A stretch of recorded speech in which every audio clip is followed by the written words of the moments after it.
Olá, amigos, colegas e alunos. Estamos com uns 20 minutinhos de atraso, mas quero aproveitar para dizer para vocês que me atrasei um pouquinho porque viagem. Então, eu acabei de chegar aqui em Brasília. Estou tentando adicionar o professor Malcolm. Adicionei. Ele já vai começar a aparecer ali. Então, primeiramente, eu quero aproveitar, dar boa noite para todos vocês. Quero agradecer ao professor Malcolm por estar conosco, já vou passar a palavra para ele, mas sem antes dizer, pedir desculpas primeiro por esses 20 minutinhos de atraso, porque infelizmente o meu voo atrasou, eu cheguei em Brasília às 8h30, até conseguir pegar o táxi, chegar no hotel, fazer o check-in, subir para o quarto, então hoje eu não estou em casa, ó. Hoje eu estou aqui em Brasília. Amanhã a gente começa a ter sessão de julgamento. Então, aproveito para dar o meu boa noite para todos. E agora dar a palavra para o professor Malcolm poder cumprimentar todos vocês. Bem, nos vendo, nos ouvindo bem, dizer que é um prazer estar aqui com você, minha amiga Ana Paula, essa nova iniciativa sua, brilhante por sinal. E estamos aqui para contribuir com um tema, né, que por coincidência hoje, e exigiram, né, que houve bastante discussão do que a complexidade do tema, né? E eu, particularmente, nas três declinadas, eu divido de todos eles. Mas isso é um pouco mais à frente, né? Doutor Diego, Com Leonel, certeza. doutor... Já vou aproveitar também e mandar um abraço para a Vera Queiroz, para Inês Garavelho, para o Diego Leonel, que é do IEPREV também, para Maria Terezinha Mendes, a Cristiane Keizanoski, que é minha aluna aqui de Curitiba, aqui não, porque eu não estou em Curitiba, a doutora Marisa Santos. Doutora Marisa, um grande abraço para a senhora, é sempre uma honra ter a senhora nos assistindo. O Anthony Luft, a Paula Moura Leite também, nossa amiga aí de longa data, o Marcelo Fontes mandando boa noite, o Roberto de Carvalho, presidente do IEPREV, um grande abraço, o Ícaro e todos mais. Doutor Roberto já disse lá, meus queridos, aqui para nós. Grande. Malcolm, você está me ouvindo bem?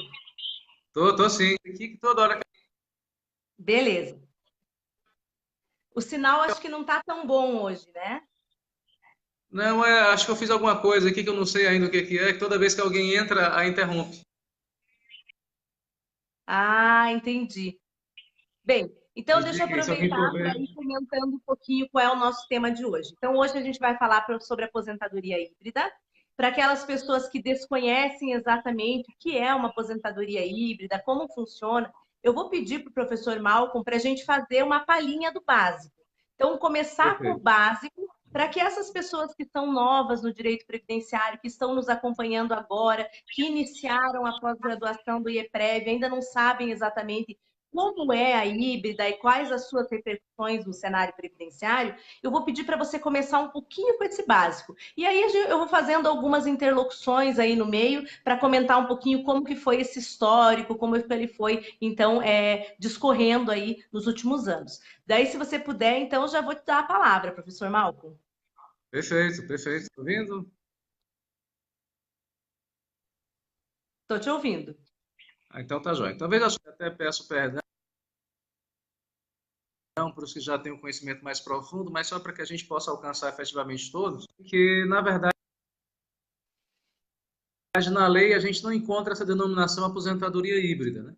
Então, o primeiro ponto que eu quero esclarecer é, não existe na lei essa previsão, esse nome, essa nomenclatura, essa definição de aposentadoria híbrida, também chamada por alguns de aposentadoria atípica ou aposentadoria mista, né?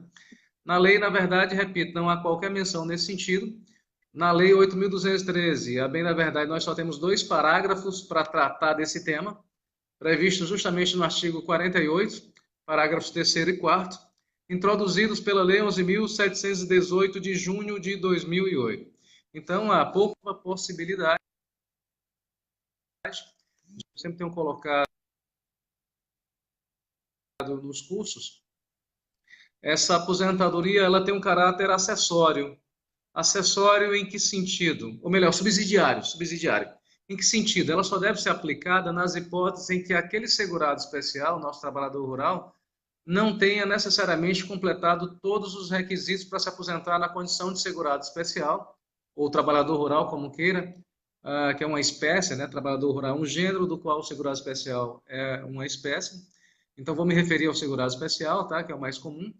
Então, essa ideia da aposentadoria híbrida, no meu entender, ela tem um caráter subsidiário, só deve ser aplicada quando, repito, o segurado especial não tiver completado a comprovação dos 180 meses de atividade rural. Isso porque, e esclareço até essa ressalva inicial, alguns julgados, especialmente aqui na primeira região, entendendo que se o segurado apresenta algum vínculo urbano, ele não teria como se aposentar aos 60 ou aos 55 anos, o que é, no meu entender, um equívoco, porque a lei nunca vedou esse tipo de situação. E a discussão toda, no meu entender, inclusive essa da ATNU, passa pelo conceito de atividade descontínua passados aí 10 anos, aliás, desde 91. Na verdade, a gente tem essa discussão sobre atividade rural descontínua. Até hoje nós não temos um conceito, mas isso é um pouco mais à frente. Então, só esclarecendo ainda na parte introdutória. Aposentadoria híbrida. Por que híbrida? De onde vem esse nome? E esse termo híbrido vem justamente da carência, do atendimento ao requisito carência que seria completada, atendida não só com tempo rural, mas com a mistura, daí o termo híbrida, de tempo rural com tempo urbano. Então, a aposentadoria híbrida nada mais é do que uma aposentadoria cuja carência é alcançada com tempo rural e urbano. E, de acordo com o artigo 48, parágrafo 3º da 8.213, tá? Artigo 48, parágrafo 3º, a idade mínima para essa hipótese de aposentadoria urbana para os homens, 60 anos para a que é modo um ponto que tem passado, no meu entender, despercebido. Ou seja, a aposentadoria híbrida também permite uma redução de 5 anos quando se trata de um segurado especial com deficiência, já conciliando aí a aposentadoria híbrida com a aposentadoria da pessoa com deficiência, tá? Ou seja, aquela mesma redução que se verifica na aposentadoria urbana também é alcançada na aposentadoria híbrida, repito, a qual está contemplada nos artigos, aliás, num artigo só, 48 da 8.213, parágrafos 3º e 4º. Tá? Então, híbrida corresponde ao fato de a carência ser atendida com atividades com tempos distintos, urbano e rural. Certo? Perfeito. Que, na verdade, assim, apenas para a gente ilustrar um pouco a situação, no passado, antes dessa legislação, a gente tem aquela situação de que eu tenho uma necessidade de uma carência de 15 anos ou 180 contribuições para as aposentadorias por tempo de contribuição ou idade, e gerava aquela problemática, então, de que se eu tinha tempo rural para reconhecer, e aí eu vou começar a entrar no nosso ponto do problema. Eu tenho um período rural para reconhecer no passado, ou no início da vida laboral daquele cidadão, daquele indivíduo, daquele segurado. Então, lá no passado, ele teve um longo período rural. Mas a gente sabe que é uma questão histórica que as pessoas começaram a sair do campo. E na grande maioria das vezes com a idade mais avançada, em razão de problemas de saúde, em dificuldades mesmo de lidar com o campo, afinal é um trabalho muito mais penoso, muito mais difícil do que o trabalho urbano, essas pessoas acabam, no decorrer de uma etapa da vida delas, saindo do meio rural para o meio urbano. E elas tinham essa dificuldade, afinal, um pedaço enorme da vida delas tinha ocorrido no rural, mas elas não tinham 180 contribuições do urbano para poder fazer essa soma. Então, isso só para ilustrar para os nossos alunos que são mais jovens, eu estou vendo alguns alunos aqui que são novos, bem novos no direito previdenciário, tem alguns que já são grandes advogados aí há muito tempo, mas tem os mais jovens também. E aí, então, vem essa legislação e ela traz essa possibilidade, né, professor Malcolm? Essa possibilidade, então, visava resolver essa problemática de quem tinha esse período, tanto período rural, e não tinha o suficiente desse período no urbano. E aí, como é que fica, professor Malcolm? Agora, a grande questão é, mas esse período rural foi a grande questão do STJ há 4 anos atrás, em 2014. Esse período rural, ele pode ser qualquer um, em qualquer momento, e aí passou a nascer essa problemática, concorda? Sem sombra de dúvidas, eu parto da seguinte ideia, tá? Qual foi a intenção dessa inovação legislativa? No meu entender, foi beneficiar, ou seja, pegar aquelas pessoas limbo, seja, não tinha carência nem urbana nem rural, tá? Ou seja, não tinha completado os 15 anos exclusivamente rurais nem os 15 anos exclusivamente urbanos, de maneira que veio a permissão. Ou seja, ela veio para ajudar, para favorecer essas pessoas que se encontravam nessa situação, repito, de não terem completado nem a carência, digamos, urbana, nem a carência rural. Então, na minha concepção, a leitura que eu faço é: essa lei veio para favorecer, jamais para prejudicar. E é nesse sentido que eu particularmente entendo que ela deve ser compreendida, jamais no sentido de trazer algum prejuízo. Especialmente, está travando, né, Ana? Só fazendo uma interrupçãozinha breve. Tá travando um pouquinho. Eu não sei se é a minha internet ou se é a tua, mas a minha acho que também tá travando aqui. Não, na verdade, assim, toda vez que alguém entra, não sei o que é que eu apertei aqui, e pausa. Mas bem, vamos lá, vamos continuar até. Será que Se você tiver não dado é algum melhor você problema aí, colocar o Wi-Fi? Você tem Wi-Fi aí? tô no Wi-Fi. E talvez seja isso. Eu tô na internet do celular. Ah, tá. Mas vamos continuar, né? Se não tiver compreensível, Vamos o sim. pessoal nos avisa aí, tá bom? Ou você mesmo. Pessoal, por Mas enquanto só. ninguém está reclamando. Então, tranquilo. Só o mal que tá travando, a Juliana. Então vou aproveitar, professor Malcolm, e posso fazer um adendo aqui? Já vou fazendo. Claro, por A favor. gente, a gente teve uma decisão importante, então eu me lembro quando eu estava no conselho, na Câmara de Julgamento do Conselho de Recursos, e eu tive a oportunidade de julgar essa matéria em 2014. Julguei essa matéria no pleno dos Conselhos de Recursos da Previdência Social. Nessa oportunidade, um beijo para a Thaís ali, minha amiga, Thaísa, deixa eu acertar.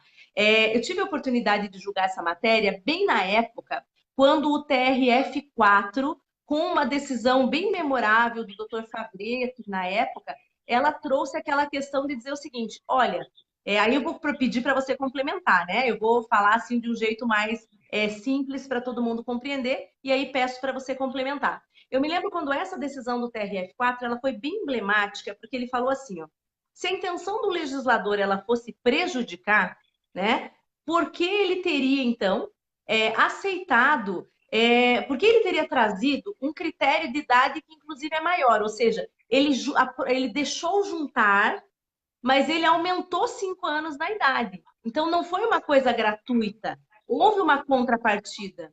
E aí, ele consubstanciava isso junto com o artigo do decreto, que falava que, para se utilizar das aposentadorias da lei nova, independia a categoria que o segurado se encontrava no momento do pedido da aposentadoria. E eu queria que você comentasse para nós essas primeiras decisões do TRF4, do STJ, antes de criarem essas limitações que antes a gente nem ouvia falar delas. Professor Malcolm, está me ouvindo?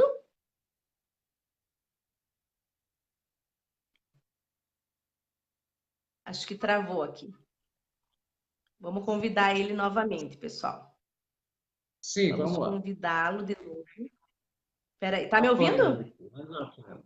Estou lhe ouvindo bem. O pessoal está dizendo que está cortando só quando eu falo.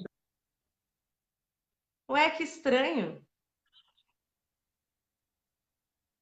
Mas isso não é justo, porque a pessoa mais importante para falar é você. Eu... Mas eu estava lhe ouvindo, acho que o Vai, pessoal está lhe ouvindo aí também, né? ótimo. Então pode falar. Então, olha só, ao que pausar aqui, eu vou para e continuo quando voltar ao normal. Então, como você bem Tá. colocou, em cima até do que eu mencionei, a ideia da lei foi para favorecer, não prejudicar. Então, eu particularmente entendo que não é plausível qualquer leitura ou interpretação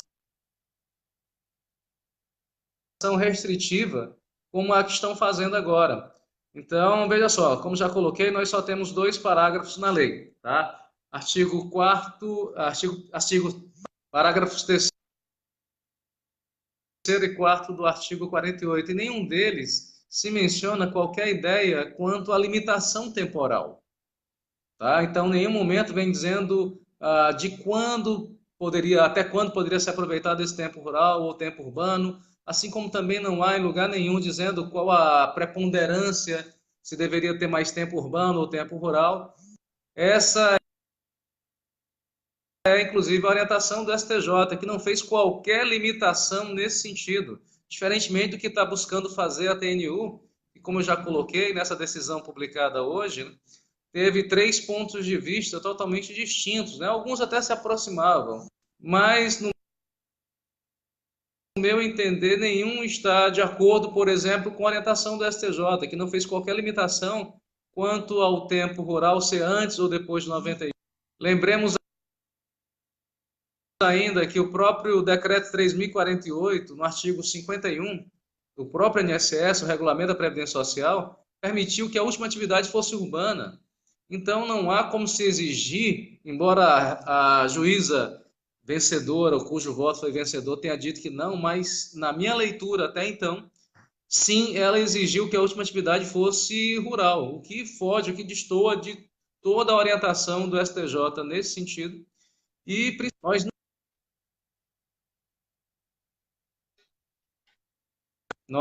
não temos na lei qualquer menção a essa exigência. Então, se a lei veio para beneficiar, eu não vejo como possa existir uma interpretação restritiva sem qualquer amparo legal.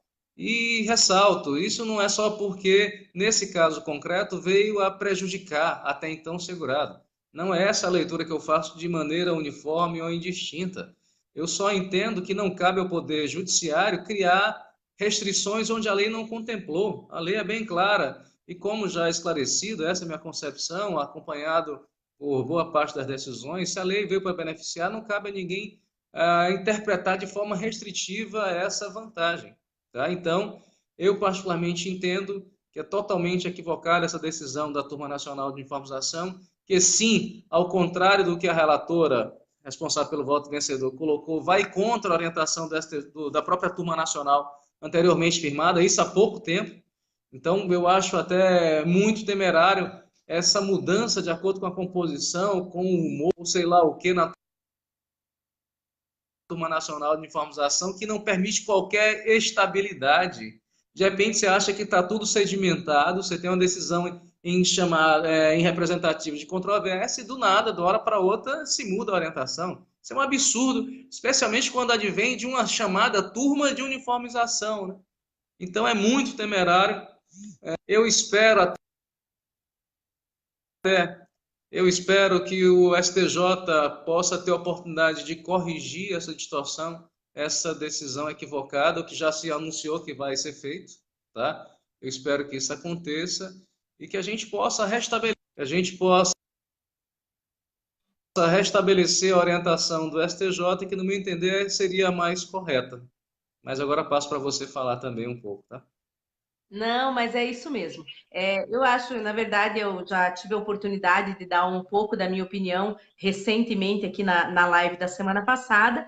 O que me preocupa um pouco, e que me preocupa, na verdade, não é um pouco, me preocupa muito, é o que vem acontecendo tanto no Tribunal Administrativo como no Tribunal Judicial. Ou seja, a gente está com uma total instabilidade para tudo. Nada é garantido. E me preocupa bastante, porque mesmo quando você tem uma decisão, como é a decisão do STJ nesse tema, quando você considera que algo está pacificado, tudo é uma areia movediça no direito previdenciário. Eu não sei como estão as outras áreas do direito, porque afinal advogo, agora nem estou advogando, mas só dou aula na matéria previdenciária, acompanho a matéria previdenciária e um pouco da tributária. Mas eu poderia dizer que na questão tributária, a Gisele, um abração. A Gisele, minha super amiga, ela tá fora, olha lá, diretamente do México.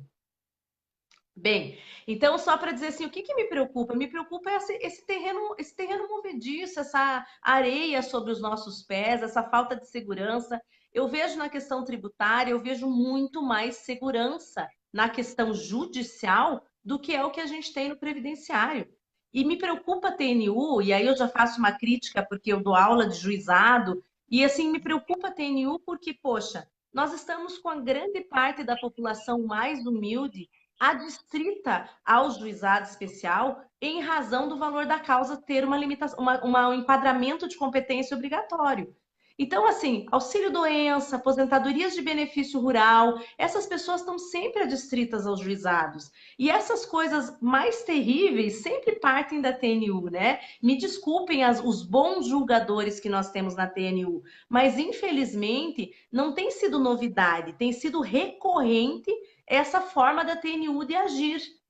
E isso me preocupa muito. Eu queria muito que você falasse um pouquinho sobre isso. Eu não sei se você concorda com esse posicionamento que eu coloquei, mas me preocupa porque parece que a gente está fazendo um juízo de exceção. Porque quem cai no juizado não tem ampla possibilidade recursal e são, sem dúvida nenhuma, acaba sendo, em razão do valor da causa, as pessoas mais humildes do previdenciário. Sem sombra de dúvida, concordo plenamente com você. Eu mesmo tenho feito quase que uma campanha aí contra os juizados especiais federais, porque não bastante fosse a Turma Nacional de Uniformização não trazer uma segurança jurídica mínima, nos juizados ainda é pior. Porque, olha só, sabemos que a decisão na Turma Nacional de Uniformização, ainda que fosse para ser seguida, ela não é vinculante. Então, a gente verifica que, no âmbito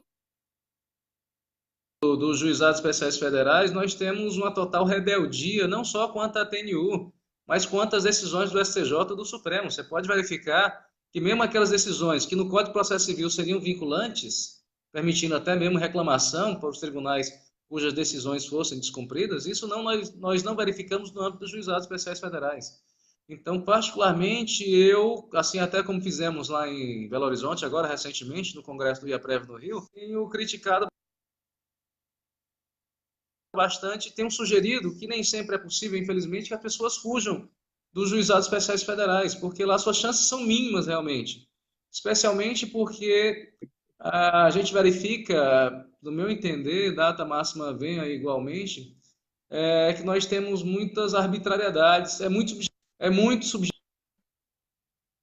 subjetivismo no âmbito dos juizados especiais federais, e o fato de não caber ação rescisória também traz mais prejuízo ainda, porque não se tem como rever a dificuldade para se chegar ao STJ ou ao Supremo, a dificuldade que a gente verifica para se chegar ao STJ ou ao Supremo nos juizados também é outro grande obstáculo. Eu tenho sugerido, dentro do possível, que as pessoas se valham de mandado de segurança justamente para poder fugir dos juizados especiais federais. Mas, infelizmente, na aposentadoria híbrida, pelo menos até então, eu não tenho visto a possibilidade de se tentar até mesmo se valer de mandado de segurança, porque há necessidade de audiência, né? Então, não seria um direito líquido e certo a dispensar a dilação probatória. Mas, sem sombra de dúvidas, quem tiver oportunidade, sempre que pausa, até eu estou parando também, tá? Então, não vai ter prejuízo quanto à compreensão, não. Sempre que vem a mensagem de pausado, eu paro de falar também, tá? Só fazer esse registro. Tranquilo. Então, quem tem a oportunidade de se valer da justiça estadual, por mais lenta que possa parecer, as suas chances são muito maiores do que aventurar nos juizados.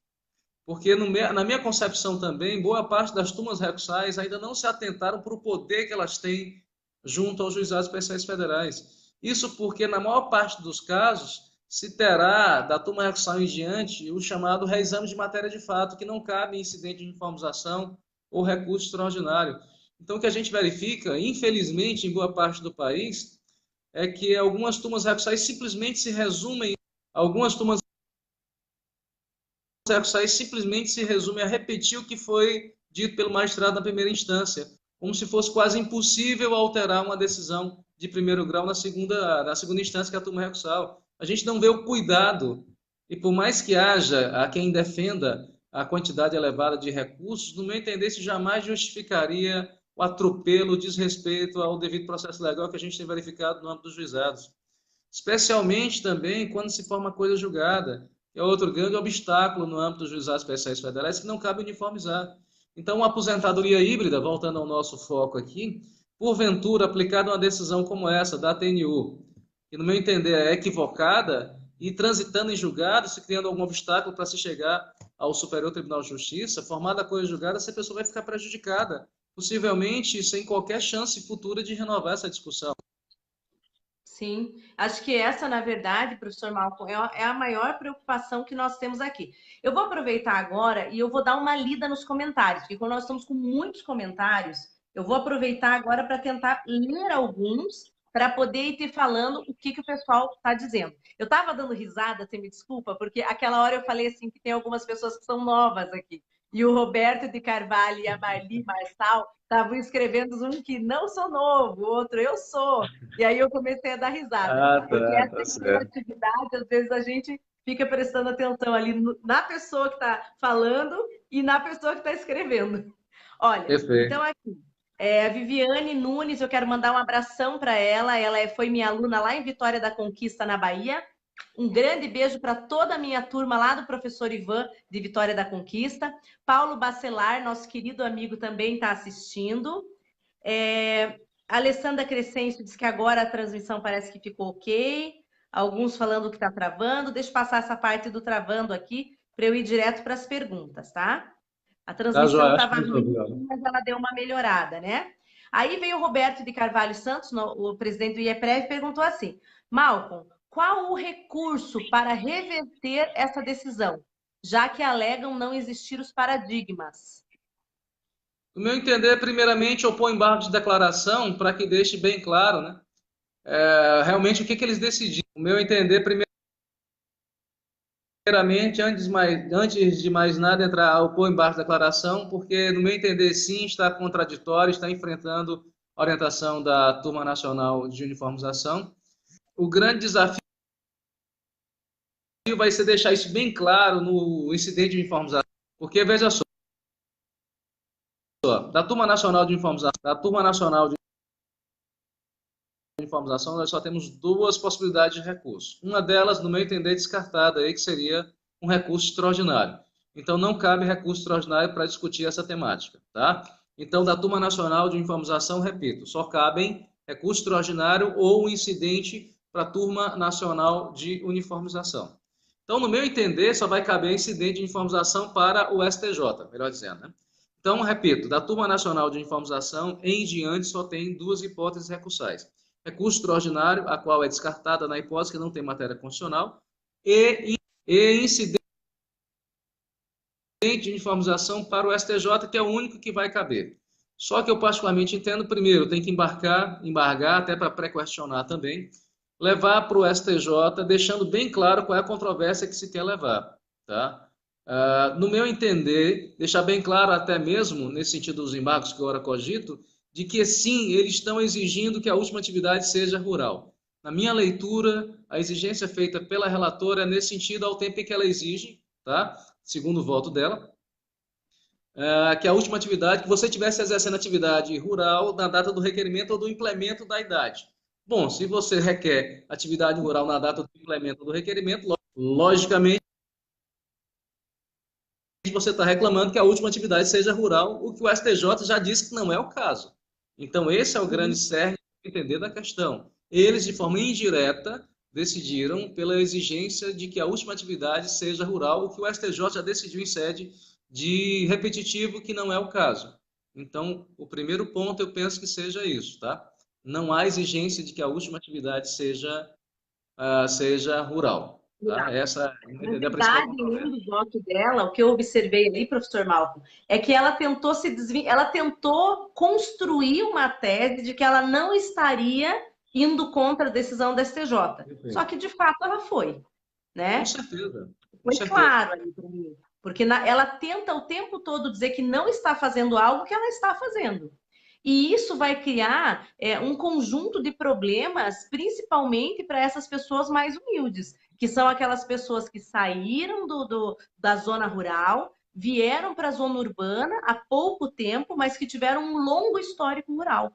Que, a meu ver, foi o que a lei, quando trouxe a aposentadoria, que a gente chama de híbrida, mas como você mesmo explicou, ela não vem escrita na lei com esse nome, mas quando trouxe a híbrida, bem, porque se não fosse a intenção de ajudar, para que serviria então? Bastava deixar a regra que a gente já tinha antes. Então, é muito importante nesse momento, a meu ver, a gente observar a intenção do legislador. Eu acho que o maior problema que a gente tem, e isso se estende para os tribunais administrativos também, é que hoje não se respeita a intenção do legislador. E a intenção do legislador, ela é o viés principal de como vai ser executada, como vai ser operacionalizada aquela norma.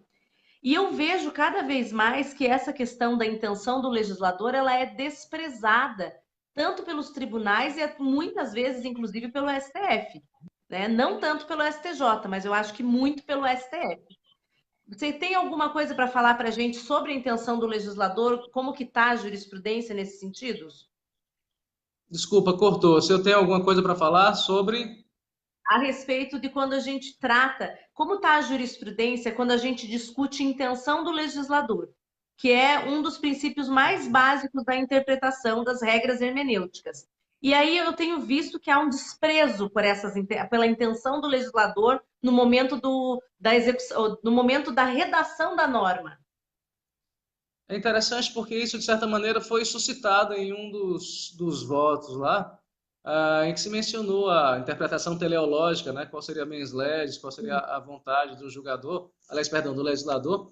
E no meu entender, como a gente já até colocou, sem sombra de dúvidas que veio favorecer. E eu vou mais longe. Essa decisão até comentei com o Frederico, o professor Frederico Amado, né? Ele ficou de nos mandar depois a peça do INSS. Você participou também desse debatezinho bem rápido. Eu arrisco dizer, não vou apostar, mas eu arrisco dizer que o INSS não pediu nada naquele sentido que foi decidido, porque foi algo muito costurado. Eu arrisco dizer, só não vou apostar, porque, enfim, eu não gosto de aposta, mas eu duvido, arrisco dizer, eu duvido muito que o INSS tenha pedido naquele sentido que a Turma Nacional decidiu. Eles fizeram um verdadeiro Frankenstein ali. E aquilo ali vai atrapalhar muito, porque olha só, se a última atividade rural, esse é o principal ponto no meu entender, tá? O principal ponto que eles viajaram na maionese, usando o termo meio grosseiro, mas seria isso, foi em exigir a última atividade como sendo rural. Na forma com que eles colocaram, no sentido de que não deveria haver perda da qualidade segurada entre uma atividade e outra, eu penso que isso vai trazer muito prejuízo para os segurados especiais que não têm a última atividade como sendo a rural. Ninguém, eu arrisco dizer ainda o seguinte, tá? Raramente algum magistrado vai se dar o trabalho de fazer uma análise tão pontual como a Turma Nacional passou a exigir. Você analisar ponto a ponto, quanto tempo ele ficou fora, quanto tempo ele voltou, se tem prova, não tem, analisar cada intervalo urbano que ele teve para saber se teve 12, 24 ou 36 meses de período de graça. Então, ali praticamente vai inviabilizar toda e qualquer aposentadoria híbrida cuja última atividade não seja rural. Então, essa é a interpretação que eu faço no primeiro momento. Tá? Não foi publicada ainda, embora eu entenda que ali já tem o voto emento da relatora, né? Pelo que entendi, já foi aprovado naquele sentido. E, sem sombra de dúvida, isso vai trazer muita discussão. Na verdade, entenda-se, quando eu falo muita discussão, é muito prejuízo, porque não vejo magistrados com tempo ou com possibilidade de atender a tantos detalhes os quais a TNU passou a exigir tantas regras ali em uma só situação que até então era bem simples. O STJ, eu diria que até de forma bem breve, afinal essa discussão, a lei foi modificada em 2008, como nós sabemos. Em 2014, 6, 7 anos depois, 2015, estava tudo sedimentado, estava tudo redondinho, não tinha nenhuma dificuldade. Bastava completar os 15 anos, não importa a última atividade, não importava o tempo. Aí, de uma hora para outra, surge essa colcha de retalhos aí que a Turma Nacional fez. E arrisco dizer, essa decisão seria, não sei ainda até que ponto, mas eu vou estudar. Eu arrisco dizer até que seria extra petita ou ultra petita, porque não tive acesso ainda, repito, à defesa do INSS, à petição, mas eu estou curioso e arrisco dizer que o INSS jamais pensou em tamanha criatividade como aquela que a Turma Nacional acolheu. Sim. Como na verdade, né, Malco, até fugindo um pouco do nosso tema de hoje, nós poderíamos dizer que isso tem sido um pouco recorrente, porque a gente tem visto e a gente poderia listar aqui uns outros temas, como é, por exemplo, a questão da decadência, que já passou, ficou lá em 2014, mas eu nunca vou me conformar. Eu até no meu livro eu abri um capítulo só para tratar da insegurança jurídica da decadência e de outras questões, porque não consigo, não, nunca vou me convencer daquilo. E a gente tem visto isso, né? O INSS nem chega, o grau de discussão nem alcança próximo daquilo que tem vindo nos acórdãos dos ministros ou até mesmo do pessoal, dos juízes da TNU. E isso gera uma problemática muito grande, porque eu observo, e assim, observo sem qualquer medo de errar, que isso tem acontecido muito quando se fala de segurado. E eu não vejo todo esse esforço da jurisprudência quando é para negar algo para o INSS. Eu sinto que há um esforço demasiado na construção de tese jurídica para negar. Então, até não sei se você concorda comigo, mas eu confesso que isso é uma coisa que me incomoda um pouco. Esse esforço da construção jurídica nesse sentido. Que foi da decadência, foi da desaposentação, tem sido de outros grandes temas também. Sem sombra de dúvidas, concordo plenamente. A desaposentação é interessante, o nível de cuidado, digamos, para se negar, né? O nível de criatividade, porque ainda está travando aqui. Espero que não esteja trazendo prejuízo de acolhimento aí do que eu estou falando, o fato de vez em quando travar. Me diga aí também, Ana Paula. Eu estou Eu te tô travando. ouvindo bem, só que quando trava, você dá uma pausa e volta. Eu não sei se o Isso, pessoal está conseguindo te ouvir. Eu vou aproveitar um minutinho, Malcolm, só para fazer aqui uma interação com o pessoal que está nos assistindo. Então, um abração, Marcos Apolinário, escrever que a TNU demorou, mas conseguiu complicar a vida do segurado. O Anderson de Tomasi, lá do nosso Sul amado. Um Ô, meu abração, amigo Anderson, André. saudade de você. Natanielen escreveu, professor Malcolm, Maceió lhe aguarda novamente. Daí aqui, que mais? Aqui o Manuel Coisa escreveu o boa. seguinte: interpor outro incidente de uniformização ao STJ, já que a TNU em colegiado analisou o direito material. Já vou deixar o professor Malcolm comentar. Aqui tem algumas pessoas falando que a mídia conseguiu fazer uma lavagem cerebral dos magistrados. Reginaldo, um abraço, obrigado por participar. E alguns comentários aqui elogiando as nossas participações. Um abraço para a Márcia, para o Reginaldo, para o Diego Leonel. Diego falou assim: o jeito será tentar fugir do Jeff para fazer subir recurso até o STJ. O que me preocupa, Diego, e aí eu vou responder e depois passo a palavra para o professor Malcolm, é que tem vezes que a gente não consegue fugir.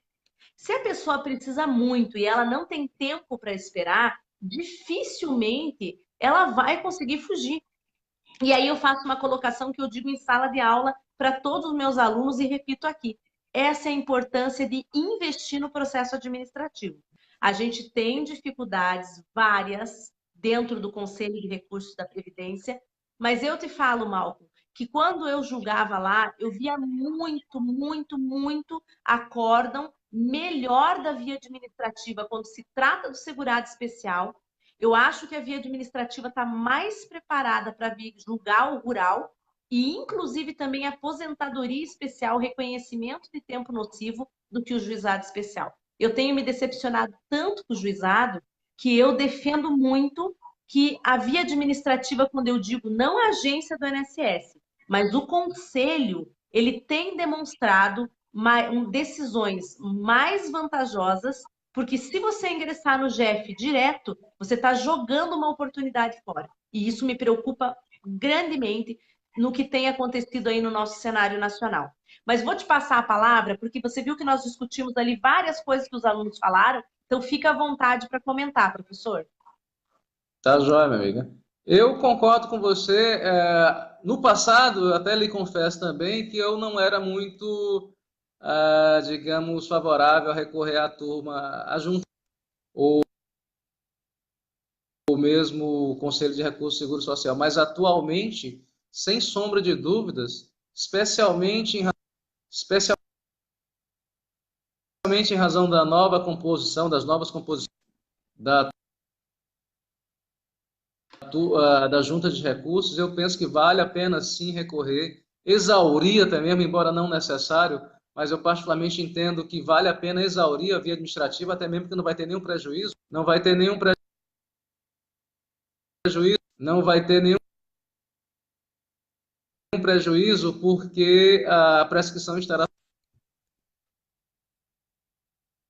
Portanto, eu penso até em algumas alternativas a essa decisão da turma nacional fora o STJ. Certamente o próximo passo é levar essa discussão para o STJ, tá? E se o STJ, enfim, decidir de forma contrária ao que eu penso que não vai acontecer, vai complicar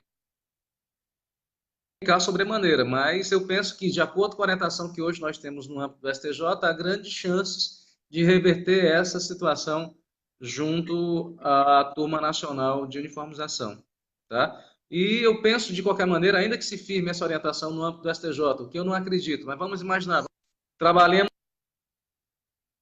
com o pior. Imaginemos que se mantém essa decisão junto ao STJ. Ainda haverá a possibilidade de se levar essa discussão adiante com a possível renovação, né? Certamente vai levar algum tempo para se rever, mas eu penso que com o tempo, assim como já aconteceu em outras situações, também, exemplo do Louvas, né? Lembramos do benefício assistencial junto ao Supremo, inicialmente ele entendeu que aquele limite de 1/4 era constitucional, com o passar do tempo ele voltou atrás, né?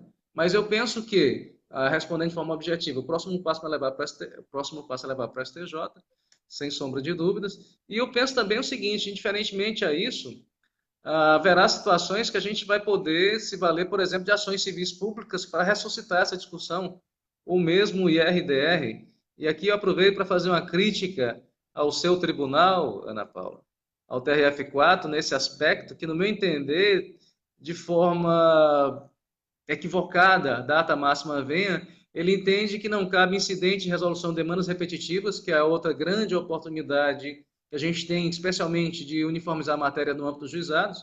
Lá no TRF4, se tem entendido que só cabe IRDR, repito, incidente de resolução de demandas repetitivas, se a matéria não estiver pacificada no âmbito da turma nacional de uniformização, que eu divirjo totalmente, não encontro na legislação, na doutrina, nada a respeito dessa restrição. Tá? Mas só para deixar claro, estou me referindo. Oi. Só para fazer um comentário, isso fere, a meu ver, de morte o objetivo do IRDR. Porque, assim, a ideia era justamente a gente ter uma porta para fugir das decisões de massa do que estava acontecendo no juizado. Então, eles arrumaram mais uma vez uma forma de limitar o juizado. É como se, assim, você abre uma porta, eles trancam. Você abre uma janela, eles trancam. É assim que eu me sinto no juizado, né? Parece que você vai morrer asfixiado lá dentro, porque eles não dão a oportunidade de você sair, buscar um fôlego novo. Deixa eu aproveitar só e te fazer um outro comentário ainda. O pessoal aqui nos comentários está fazendo um debate paralelo ali. O doutor Roberto falou que talvez, então, seja uma oportunidade investir na competência delegada. E aí o pessoal veio comentando algumas coisas sobre competência delegada. Você quer fazer um comentário sobre isso também? Sem sombra de dúvidas. É o caso, sim, de a competência delegada, como eu sugeri, é uma opção que se tem aos juizados, porque realmente os juizados não têm ajudado, as hipóteses recursais são reduzidas, as hipóteses de se ter efetivamente discutido a defesa, a ampla defesa, o contraditório, no âmbito dos juizados, é estritamente reduzido. E vou mais longe, eu acho até que tem uma má vontade atualmente em relação também ao direito previdenciário, aos trabalhadores rurais em especial, como eu tive a oportunidade de mencionar dias atrás aqui no interior do Piauí. Hoje está mais fácil conseguir um LOAS do que uma aposentadoria rural quando o cônjuge é urbano. É um absurdo que estão fazendo com os trabalhadores rurais. E o pior, na minha concepção, é que estão fazendo isso num dos piores mais pobres do país, que é aqui no Piauí. Graças a Deus eu encontrei um juiz muito sensível às leis previdenciárias, doutor Jamil, lá de Corrente, que tem outra concepção. Mas, data máxima venha, mais uma vez, sem direcionar ninguém, eu penso que o fato dele ter sido advogado antes ajuda sobremaneira, se tem outra visão, outra realidade, né? E de ser da região também. Então, acho que está faltando muita sensibilidade aos magistrados. E, repito, em que pese eventualmente ser mais lenta a justiça estadual, sem sombra de dúvidas, quem tiver possibilidade de se valer da competência delegada, valha-se, sem sombra de dúvidas que vai valer a pena. Você vai ter o CPC aplicado, o que é uma grande vantagem. Você vai ter o Código de Processo Civil sendo observado, o que é rasgado no âmbito dos juizados. Ou melhor, os artigos que são para favorecer os jurisdicionados, os segurados da Previdência, que é o nosso caso, eles são desconsiderados. Só se utilizam o CPC nos juizados para negar, para acelerar julgamentos desfavoráveis. Essa é a minha impressão. Então, sem sombra de dúvidas, valha-se, quem puder, vá para a Justiça Estadual. Mas, para tanto, logicamente, não serão todas as hipóteses. Daí vem, mais uma vez, a necessidade de você estar sempre a par da jurisprudência, de saber o que entende o TNU e, por exemplo, o STJ, como agora está acontecendo com a aposentadoria híbrida, como está acontecendo, fazendo mais um paralelo, por exemplo, com o benefício assistencial, que o TRF4, voltando ao TRF4, decidiu que a presunção é absoluta quando a renda é abaixo de um quarto salário mínimo, não importa as condições da casa da pessoa. Então, sabendo que o juizado não segue essa orientação do STJ, mas, por exemplo, que aí na quarta região já teve uma decisão nesse sentido, em sede de RDR, quem puder fugir dos juizados, fuja. Porque não duvido ainda que a gente chegue a verificar algumas situações que, embora o CPC, mais uma vez, o Código de Processo Civil, o qual diz que as decisões do IRDR são vinculantes em relação aos juizados, não me surpreenderia se algum magistrado dos juizados fosse contra, dizendo que não vou acolher, porque o CPC só se aplica aqui quando não confronta algum princípio. Então, não me surpreenderia se a gente, mais uma vez, verificasse essa rebeldia, essa má vontade em relação aos juizados, no sentido de não seguir as orientações do Código de Processo Civil. Portanto, respondendo esse tópico, sim, quem puder, valha-se da Justiça Estadual, sem sombra de dúvidas, mas sempre, repito, né, é interessante você conhecer a jurisprudência, que pode ser, eventualmente, nos juizados, de forma rara, a posição seja mais favorável, ou pelo menos seja a mesma dos tribunais ou do STJ, e aí não valeria a pena ir para a Justiça Estadual, caso seja realmente mais demorado do que nos juizados, né? Na verdade, professor Malco, eu queria até fazer um comentário quando você citou essas coisas bem absurdas que acontecem aí no Piauí. Eu ia comentar que eu tenho muitos alunos no Maranhão, né? Que eu dou aula no Maranhão, em São Luís e também em Marabá, no Pará. E para minha surpresa, algo assim que eu nunca vou esquecer, eu já comentei até com vários professores que atuam bastante no rural, algo que me marcou assim profundamente foi quando eu fui em 2014 dar a primeira vez aula no São Luís e as alunas me trouxeram, um grupo de alunas lá, as decisões nas quais o juiz do juizado e mantido por unanimidade na turma diziam que o salário maternidade para segurada especial era inconstitucional. Então, Inconstitucional? depois que eu vi isso com acórdão do juizado e mantido pela turma, eu fiquei tão chocada que aí eu tive a certeza absoluta mesmo de que o segurado especial ele nunca vai ser respeitado nesse país. Então, assim, por mais que seja uma decisão isolada, por mais que seja uma turma isolada, num único estado, nunca eu acho que o segurado especial vai ser deveras, assim, realmente respeitado nesse país. E isso eu acho lastimável. Confesso para você que estou surpreso agora, viu? Realmente a criatividade é muito grande, porque eu nunca vi Sim. ninguém sequer cogitando disso, nenhuma decisão, nenhuma doutrina, ninguém falando nesse sentido. E olha Nem só, no eu. Maranhão também, que é uma cidade, é um estado pobre, igualmente ao Piauí, e a gente não verifica isso em lugar nenhum. Eu fiquei até curioso saber qual é o fundamento, como é que seria inconstitucional, se a própria Constituição prevê, e até mesmo Sim, é tendo um princípios absurdo. constitucionais, como nós sabemos que não deve ter tratamento diferenciado entre trabalhador urbano e rural. O que que Para justificaria você ter isso? uma ideia, o segurado em especial aqui, estou só entrando no caso concreto para a gente dividir com os alunos as situações, era de um município chamado Belágua, que é considerado o município com o menor índice de desenvolvimento humano do país.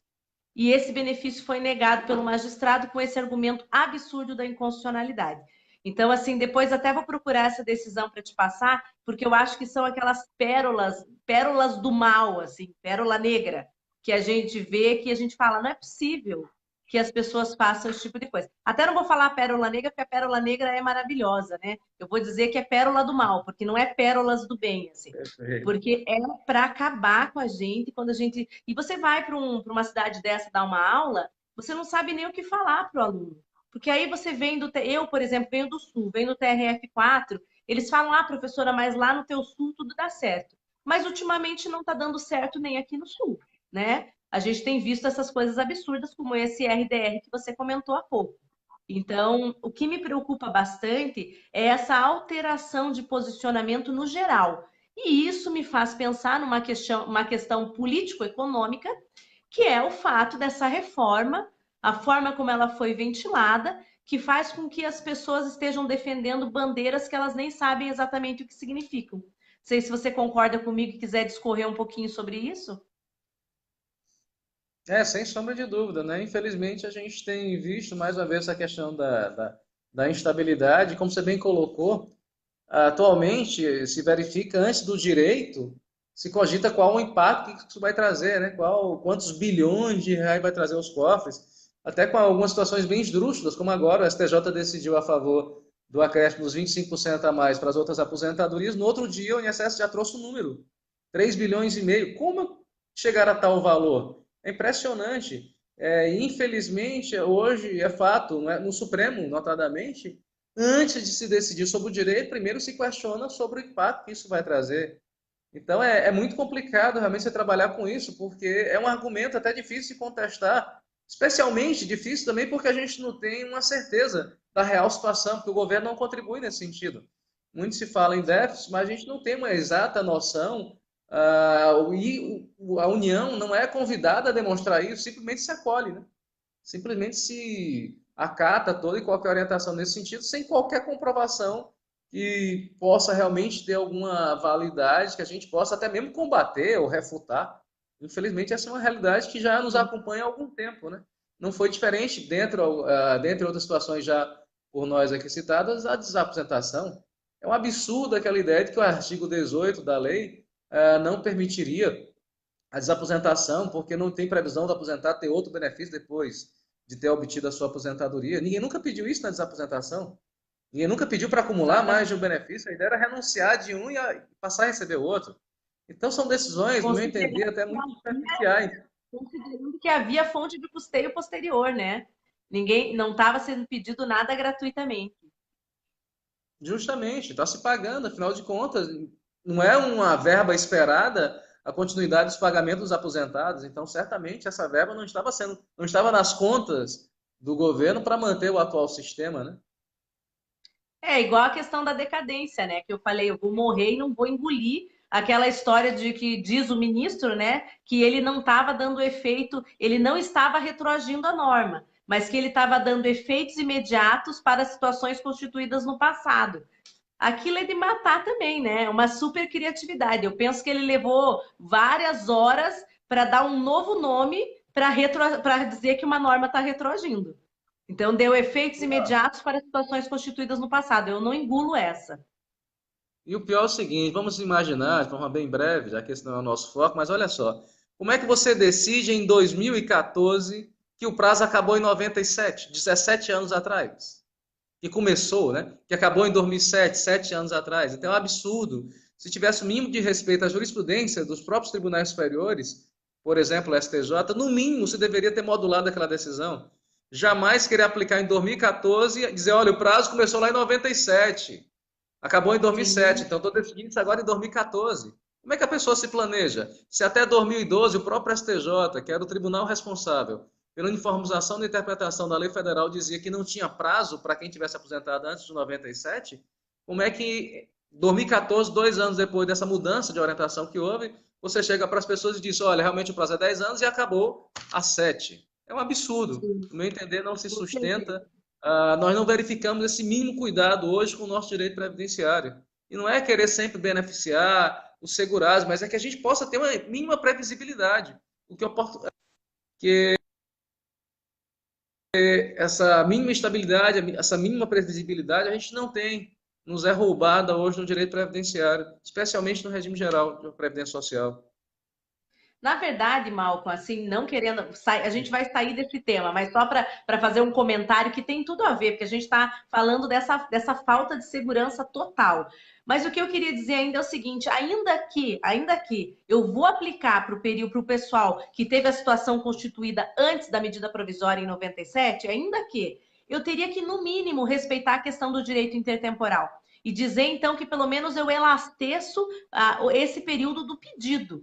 Mas eu, né, eu já falei tanto sobre isso. O meu livro, eu fiz uma pesquisa analítica, usando base estatística do STF, justamente para fazer essa crítica. Na época, eu fui muito criticada, inclusive por advogados previdenciaristas, porque em 2014, quando eu critiquei o STF, não estava nessa celeuma que nós estamos vivendo agora. E muita gente dizia: nossa, mas você vai criticar o STF, mas não é bem assim, você está tendo uma visão parcial. E as coisas, elas foram, com perdão da palavra, descambando de um jeito que eu brinco que meu livro nunca ficou tão atual, porque o assunto piorou muito. Então, a análise econômica, a questão metajurídica, a questão de você dar mais valor para a questão política e econômica que não está dentro da decisão, está muito mais forte do que a questão da legalidade. E isso, olha, eu acho bem preocupante, porque hoje a dupla conformidade, o fato de você ganhar em duas instâncias, Tribunal Regional, STJ, não significa nada. Infelizmente, a tendência é piorar, tá?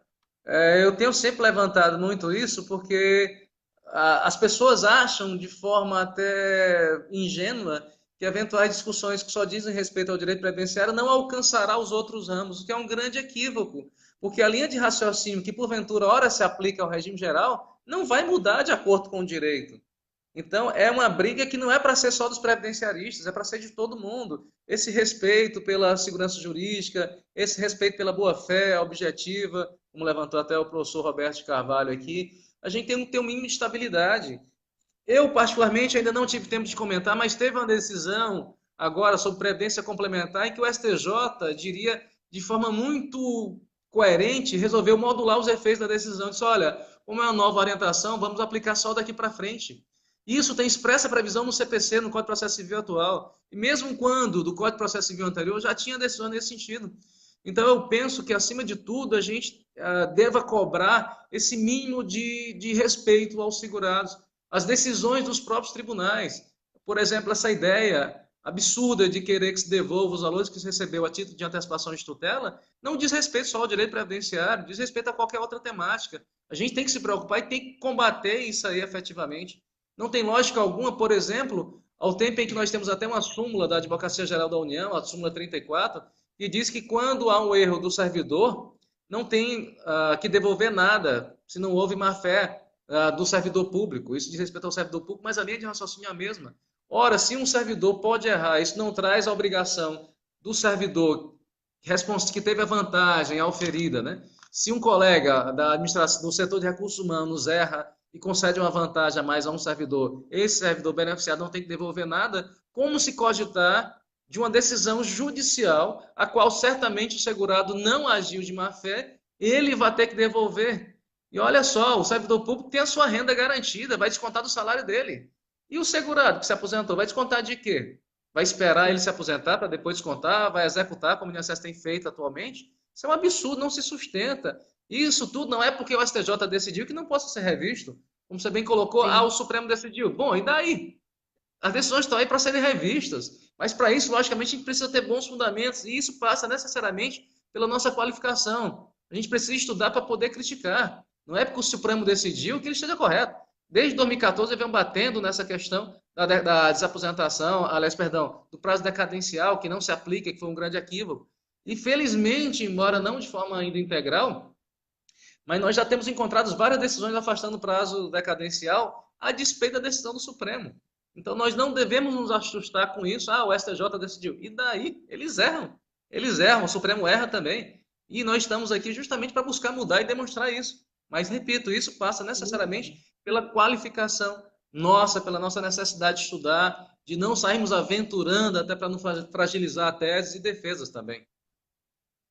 Com certeza. Até porque, né, Malcolm, eu brinco que eles parecem que escolhem a dedo, porque toda vez que a gente tem uma repercussão geral, toda vez não vou generalizar, mas muitas das vezes os processos que subiam tinham defesas ou tinham linhas de argumentações muito ruins, que foi o que aconteceu na decadência. O processo que tinha subido, ele era muito fraco, ele era um processo frágil, ele era um processo que praticamente seguiu todo o seu rumo sem manifestação nenhuma de advogado e foi escolhido como o repetitivo da época. Então, assim, isso é bem problemático, né? Mas deixa eu aproveitar e só fazer mais um comentário contigo. Além dessa questão da boa-fé, além de toda essa questão ali que até o professor Roberto levantou, que agora estão querendo dizer que o segurado vai e volta para o meio urbano, depois vai para o rural, faz um recolhimento para tentar se fazer valer do direito.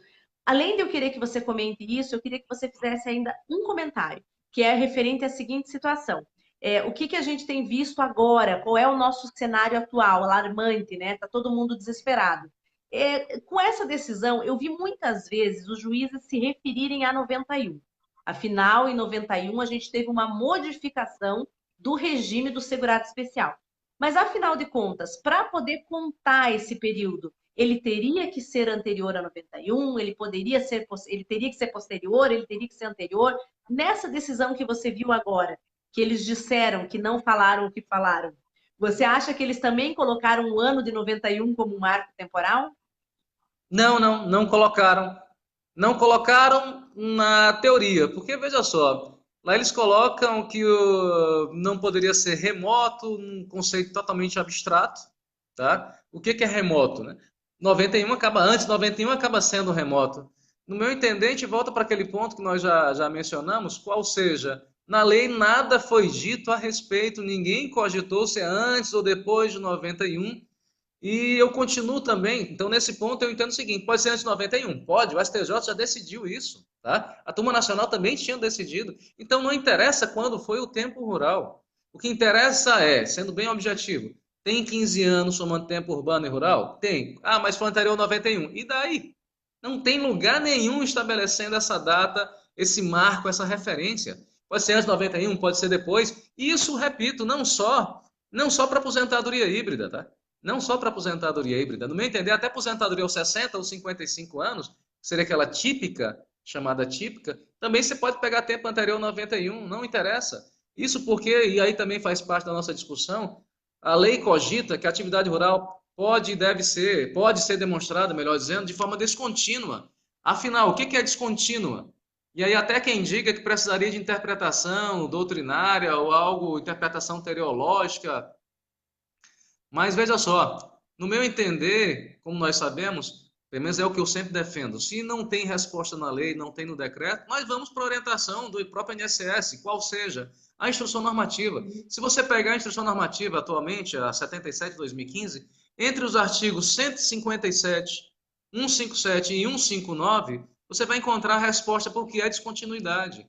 E a própria IN diz, atividade descontínua é aquela com ou sem a perda da qualidade de segurado especial. Ou seja, não importa quanto tempo você ficou fora da lida rurícola. O que interessa é que você, excluindo esse tempo urbano eventualmente desenvolvido, essa atividade urbana, você consiga demonstrar exclusivamente a atividade rural. Portanto, nós temos decisões, por exemplo, aí da quarta região, em que a pessoa pegou um tempo de 70 a 80 e pegou outro período de 2000 a 2005, por exemplo. Temos decisões nesse sentido, não importa quanto tempo ficou fora, a lei nunca vedou nada nesse sentido, então não tem nada que pegar a interpretação ou se criar, como o Poder Judiciário tem feito.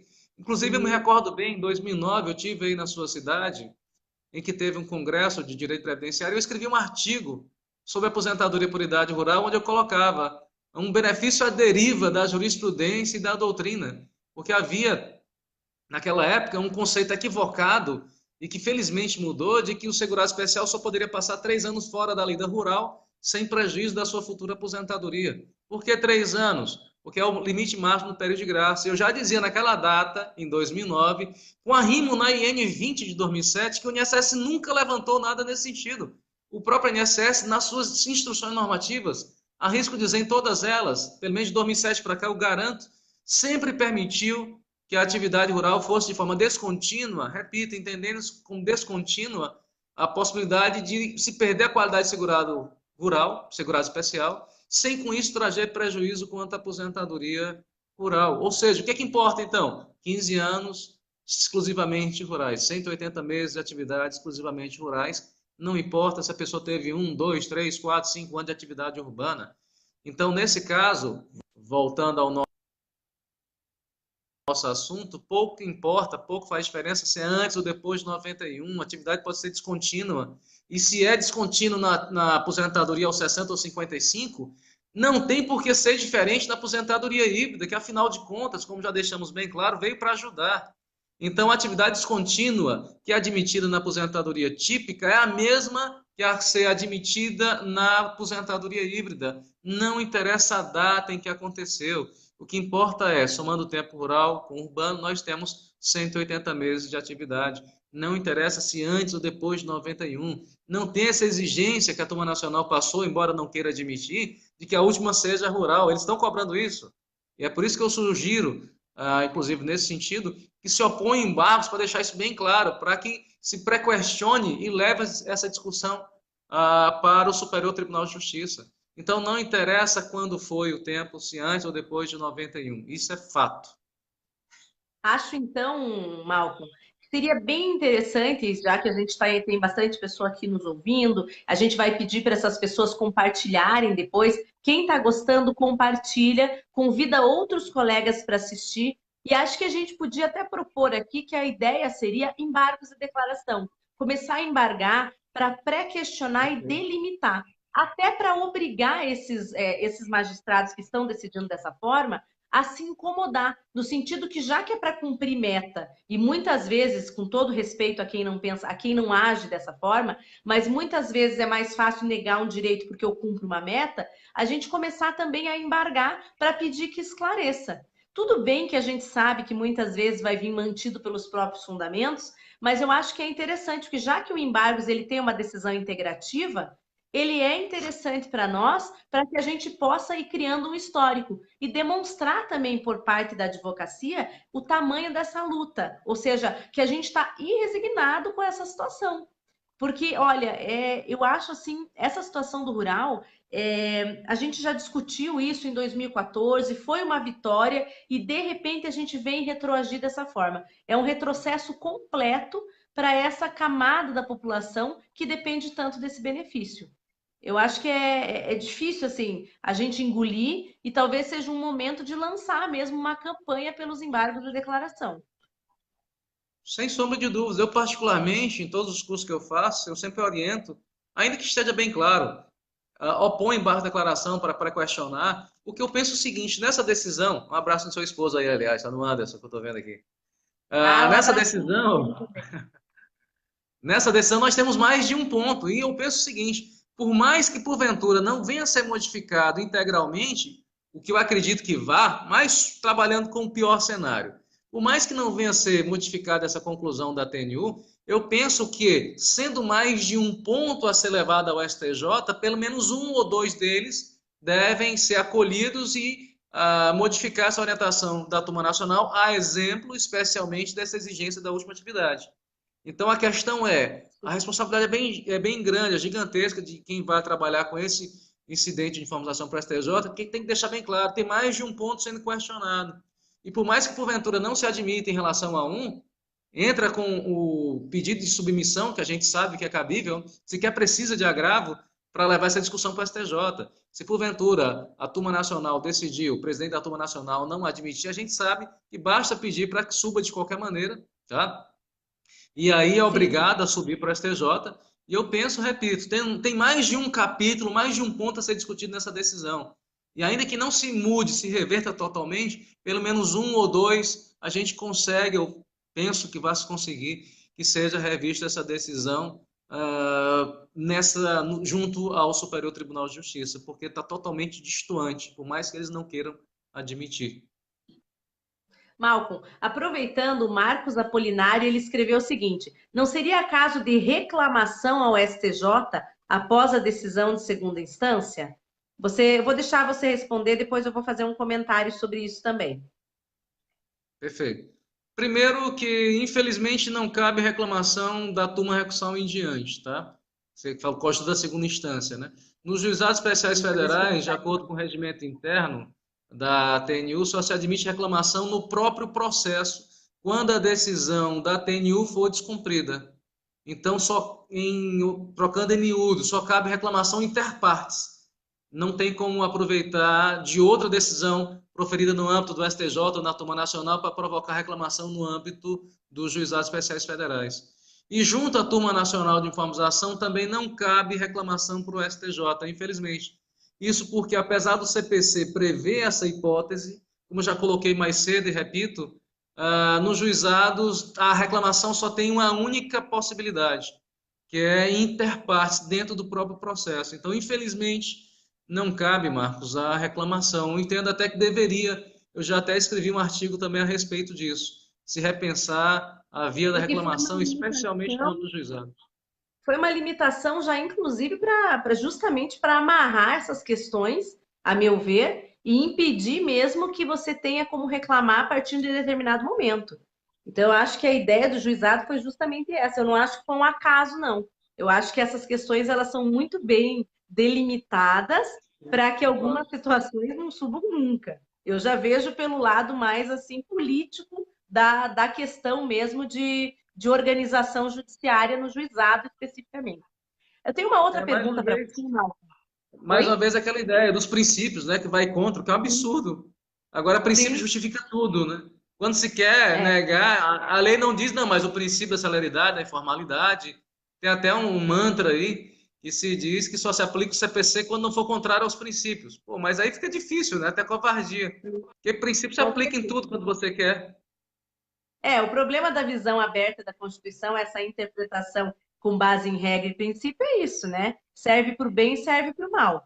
Às vezes, eu te confesso que para o direito previdenciário, quando eu julgava processo na Câmara de Julgamento, eu até gostava bastante da legalidade.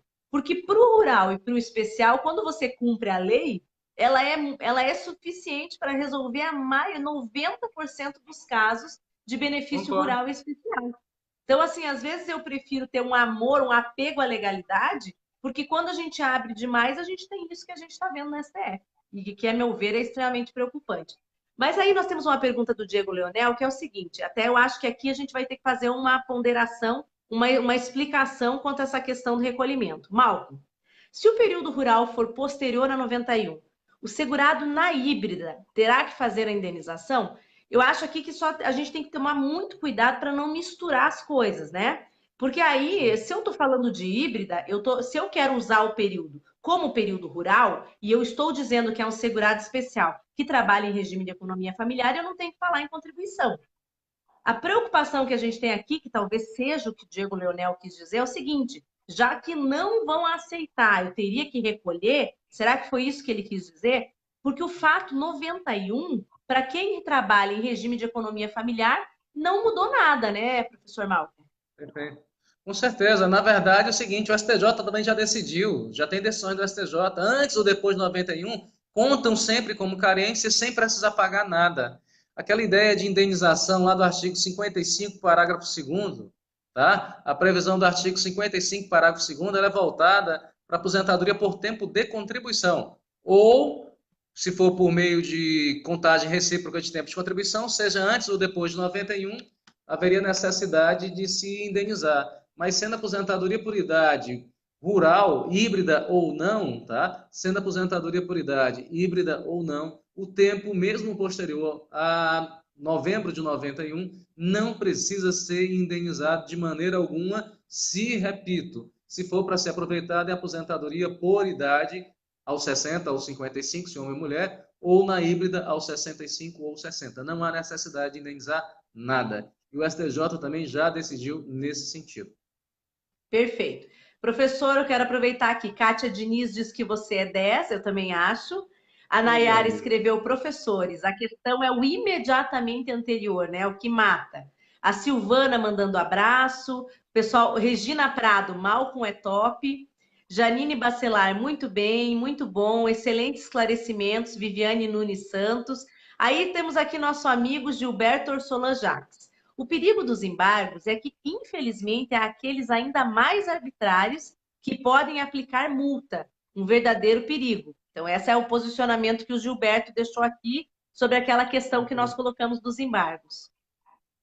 Os embargos, normalmente, quando se aplica em multa, é quando você reitera. Nos primeiros, normalmente, eu não tenho visto, a não ser, e eu não vi isso nessa decisão do STJ, que lá no final eles dissessem que já deixam pré-questionado toda e qualquer matéria, e aí podendo sim ser penalizado. Né? Normalmente, quando vem essa ideia de pagamento de multa, eles colocam no final essa ressalva, e assim, pelo menos que eu tenho verificado, isso acontece no segundo ou terceiro embargo, não nos primeiros. Sim.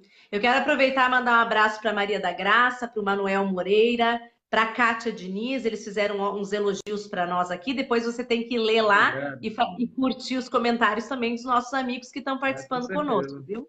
A Vera com Queiroz, certeza. um grande abraço. A Marli aqui está lembrando que o professor Malcolm estará em Goiânia, no Congresso da OAB, em parceria com o IEPREV, no dia 14 e 15 de setembro. E eu quero lembrar, Malcolm, só para fazer um comentário aqui, a respeito das aulas que a gente tem tido lá no IEPREV. Então, o IEPREV tem uma preocupação com esses temas novos. E a gente precisa marcar agora um curso, a gente tem que falar sobre esse tema. E eu queria também comentar sobre as aulas da pós-graduação, que você é nosso professor nas aulas, né? E que a gente tem essa vontade sempre de trazer esses temas, de debater. Então, eu quero agradecer o professor Roberto, agradecer o IEPREV, que estão dando a maior força para que a gente faça esse programa toda segunda-feira. Foi o professor Roberto até que te convidou, né, Malco? Antes mesmo de eu te Sim, convidar, sem ele já dúvida. foi lá e falou: Isso. não, vamos falar da híbrida. Então, é o doutor Roberto que escolheu os temas para mim nessas últimas 3 semanas, então eu agradeço ele, que os temas estão fazendo sucesso, os amigos, alunos, colegas estão todos gostando pra caramba, vendo aqui os elogios, inclusive. Perfeito, com certeza. E aquela ideia até que eu mencionei mais cedo, né, também é bem oportuno, nessa ideia de sempre buscar se aperfeiçoar, buscar sempre se aprimorar. E sem sombra de dúvida, né? Sem sombra de dúvidas, o IAPREV tem feito muita diferença nesse sentido. Baixou sobremaneira o valor da pós agora, está bastante acessível. Durante 18 meses você tem direito a assistir todas as aulas. Os professores são excelentes, sem sombra de dúvidas. Então, eu penso que é uma grande oportunidade também agora, vai começar dia 14 de setembro, né? Após do IEPREV, sou direito previdenciário. E, assim, o que eu acho bem legal também no IEPREV é a ideia do Roberto sempre colocar a proposta de trabalhar com a prática, né? Que é uma coisa que eu gosto bastante. E eu sempre gosto também sempre de provocar para a gente não aceitar, para a gente sair do comodismo, para a gente buscar mudar essa realidade. Logicamente, se nós estamos incomodados, nada vai mudar se não buscarmos alguma mudança. Então, isso passa necessariamente pela qualificação, e certamente nós temos ótimos professores lá no IEPREV, a assinatura do IEPREV Prêmio também, que é um trabalho excelente que o Alberto está fazendo aí. Sim. E sem sombra de dúvida, vamos Além estar das também, como lembrou a Marli, vamos estar dia 14 e 15 lá em Goiânia, esperando vocês para tratar também do nosso direito previdenciário. Mas sim, Ana, diga, por favor. Não, quero aproveitar e mandar um grande abraço para as pessoas que estiveram conosco quinta e sexta no Congresso do Rio de Janeiro, que foi um sucesso, né? Na verdade, um inesperado sucesso de aproximadamente 500 pessoas no Rio de Janeiro. Palestra do professor Malco foi super esperada, fez o maior sucesso. Então, uma alegria muito grande do IEPREV estar levando e sempre com preço acessível, porque não é porque eu sou diretora do IEPREV, mas a gente faz os nossos eventos, eles são assim, elas por elas. Quando o IEPREV ainda não patrocina metade do evento. Então, eu acho importante falar isso, porque a gente não vende a inscrição do evento para ganhar dinheiro, de forma nenhuma. A gente ganha dinheiro com os nossos produtos. Também não vou dizer que a gente não tem que ganhar dinheiro, porque tem que ter dinheiro para poder pagar tudo aquilo que a Até para gente se faz. manter, né? Mas é importante lembrar que a gente tem um trabalho de divulgação do direito, um trabalho de divulgação de acadêmico mesmo, científico. Esse ano a gente produziu dentro do Congresso aquele concurso jurídico. Então, acima de tudo, o IEPREV tem uma preocupação com a defesa do direito social. E eu quero aproveitar a nossa live, Malco, para contar que nós estamos lançando, já lançamos lá no Rio de Janeiro, mas lançamos a revista. É super importante isso. Eu queria que os nossos, as pessoas que estão nos assistindo aqui, tem 80 pessoas nos assistindo, aproximadamente 80 pessoas, já tivemos pico de 149 hoje, Malcolm. Só para você ter uma Coisa ideia, quando você boa, estava falando sério, que das bacana. foi um sucesso. E só para dizer que nós estamos lançando a Revista do Direito Social. Revista que tem como editor-chefe professor José Ricardo da Costa, editores adjuntos eu, Roberto e Marcos Seral. Temos como coordenadora de relações institucionais a professora Helena Van Hausen, né, que é a nossa coordenadora em São Paulo. Então, todo um trabalho desenvolvido. E quem quiser colocar o seu artigo, submeter o seu artigo para essa revista que nós estamos lançando, vai lá no www.ieprev.com.br e veja os detalhes no site do IEPREV. Malco, vou deixar você falar um pouquinho agora Antes da gente encerrar, teve uma pergunta aqui para você. Olha, professor, qual a medida legal cabível no trabalho rural anterior a 91, ao fim de somar ao tempo complementar para as necessárias 180 contribuições? Bom, aí teria que ver em qual instância se encontra, né? Sim, é verdade. Agora Porque, que eu vi aqui, não tem como responder, né? de qualquer modo, a Mas TNU, a depois a gente decisão da responde. TNU, olha só, é interessante a gente destacar também o seguinte, tá? A decisão da TNU está sendo proferida em sede representativa de controvérsia. O que que isso quer dizer? Isso quer dizer que, se for mantido, que eu não espero que aconteça, você nunca mais chegará a TNU, praticamente, tá? Porque ao tempo em que se decide em sede representativa de controvérsia, eles praticamente engessam a jurisprudência.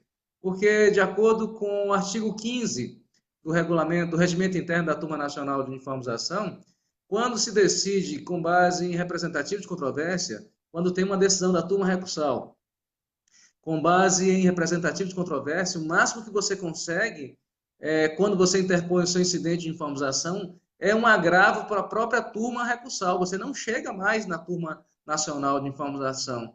O que, no meu ver, também merece reparo, porque até onde eu verifiquei, a tentativa, o que eles tentaram fazer foi copiar o Código de Processo Civil, só que com a leitura muito mais restrita. Porque no Código de Processo Civil, quando se diz que a decisão foi com base em repetitivo do STJ ou com repercussão geral do Supremo, ainda assim se permite que você aponte uma distinção do seu caso para poder renovar essa discussão junto ao STJ ou ao Supremo, o chamado distinguish, o que não foi levado para o regimento interno da Turma Nacional de Informação, ou seja, é muito mais engessado.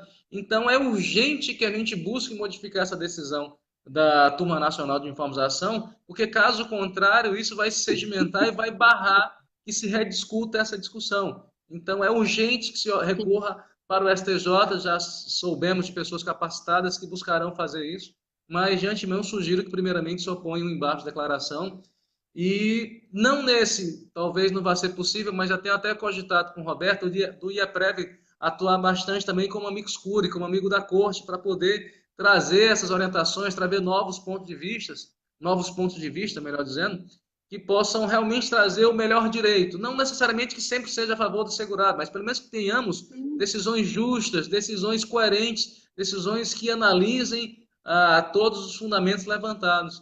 E não decisões tão rasteiras, tão simplistas como a gente tem verificado hoje no âmbito do STJ e do Supremo, ou mesmo contraditórias como essa da Turma Nacional de Uniformização. E que haja, pelo menos, Malcolm, um mínimo, né, de respeito à questão dos precedentes. Que se não vai seguir o precedente, se não vai ser respeitado, mas que pelo menos haja uma modulação. Acho que essa questão da modulação, o STF ele tem falhado com a sociedade de uma forma assim gigantesca. Porque além de não haver a segurança jurídica, não há uma acomodação de fatos pretéritos com decisões que são prolatadas de um determinado momento para frente, mudando totalmente um recrudescimento desses posicionamentos. Eu acho que isso é ainda mais grave do que mudar. Eu acho que mais grave do que mudar é não lidar com aquelas pessoas que estão na situação de meio. Sem sombra de dúvidas, concordo plenamente com você mais uma vez. E para isso a gente tem que estar lá, a gente está fazendo a nossa voz chegar, né? A gente tem que se fazer representar sempre com bons fundamentos para que se saiba que tem alguém ali, pelo menos está se insurgindo contra, por mais que não logre êxito, mas pelo menos demonstrar que se tem conhecimento e se exigir realmente o mínimo de respeito que seria, pelo menos, observar os fundamentos. Se for para mudar a orientação, que se fundamente de forma devida, mas não que se faça de conta que não tem nada a ver com um entendimento anterior. Quer superar o entendimento? Poxa, lógico que pode, mas pelo menos fundamente, seja coerente e não querendo camuflar ou fazer de conta que não está decidindo de forma contrária ao que anteriormente, poucos meses atrás, se tinha por praticamente pacificado, gerando uma total insegurança. Eu até lembro de um magistrado que no início eu discordava dele, porque ele dizia que não ia seguir a orientação da Turma Nacional, porque a toda hora mudava de posicionamento. E realmente hoje eu dou razão a ele. De repente, dependendo da composição, de 2 em 2 anos, a gente tem verificado inúmeras alterações, em total desrespeito ao mínimo, né, que se exige de uma corte de uniformização. A gente não tem essa cultura e infelizmente até essa alternância de composição tem contribuído muito para isso também. Sim. Acaba que um desrespeito leva ao outro, e aí a gente já não sabe mais quem é que está errado num determinado momento, né? A situação fica desse modo. Deixa eu mandar também um abraço para a Chiquinha Nascimento, para o Jolie Marobim, que diz que é servidor do INSS, está super interessante o debate. Quero dizer, Jolim, que é sempre muito bem-vindo quando quiser participar. A gente fica muito feliz quando os servidores eles participam conosco, porque eles têm muito a contribuir e sempre alguma coisa nova para trazer, alguma coisa para acrescentar no nosso debate. Então, parabéns, obrigado por participar conosco. O Marco Antônio Souza, acho que a gente não entendeu bem aquela pergunta dele, depois a gente vai nos comentários e responde, porque daí ele deu uma complementada ali e a gente continua depois para entender. Luciana Lustosa, qual a diferença entre a pós de previdenciário e a de previdência e trabalho? Ótima pergunta, Luciana. Eu tentei explicar na live passada, vou pedir licença, professor Malco, aqui só um minutinho para fazer essa explicação. Na pós de direito previdenciário, a gente vai abordar com mais exclusividade os temas de benefício, custeio, processo administrativo e processo administrativo fiscal. Então, a gente vai trabalhar, Luciana, eu até vi, sim, a tua mensagem no Messenger, mas vou aproveitar para responder aqui para todos aqueles que, porventura, estejam interessados, que vai ser maravilhoso, vão ser nossos alunos, vão estar conosco e participar do nosso WhatsApp, que a gente tem um WhatsApp com os alunos, tirando todas as dúvidas também em tempo real. É o seguinte, Luciana, então, quem fizer a pós de prática previdenciária vai trabalhar com exclusividade nos temas relacionados à previdência em todos os âmbitos, desde benefício, custeio, temas constitucionais, histórico, processo administrativo e processo judicial. Fiscal também, né? Que entra no administrativo. Se for a pós de previdência e trabalho, nós não vamos dividir essa pós, como muitas que a gente tem por aí, sem nenhuma crítica, inclusive eu dou aula em várias, mas a ideia do IEPREV não é fazer 6 meses de previdência, 6 meses de trabalho. Não. É um trabalho integrado. Então, você vai estudar a pós inteira conceitos e relacionamentos entre direito previdenciário e do trabalho, e aí envolve medicina e segurança do trabalho, envolve ambiente laboral, envolve acidentes, limbo jurídico, toda essa questão relacionada com previdência e trabalho. E também compreender todos os reflexos que a reforma trabalhista tem no cenário previdenciário, seja a título de contribuição, seja a título de concessão de benefício. Então, é mais ou menos aí essa diferença. Escolha uma das duas e venha participar com a gente, eu tenho certeza que você não vai se arrepender. Um abração para Luciene Amaral também, Lu querida, um grande beijo. Marcelo Fontes, vai disponibilizar para os assinantes da Premium a assinatura, sim, a revista jurídica, ela é um produto exclusivo da Premium. Só que a primeira edição, o primeiro volume, vai ser gratuitamente aberto para toda a comunidade jurídica. E a partir da segunda, ela volta a ser exclusivamente da Premium, Marcelo. Ótima pergunta. Rose Duarte, de Porto Alegre. Liliane, de Betim, Minas Gerais, um grande abraço. Alessandra, de Uberaba. Pronto, Ô, Ana, já respondi, Reginaldo, aqui só também. fazer, eu estou vendo agora a pergunta da Nayara Dornelas e a questão imediatamente anterior, né? Só queria fazer um adendo sobre isso. Fica à vontade. Primeiramente, o seguinte, olha só, quando se fala imediatamente anterior, você não tem essa previsão no artigo 40, no parágrafo 3º ou 4º, que, como eu já disse, é os que tratam da aposentadoria híbrida. Tá?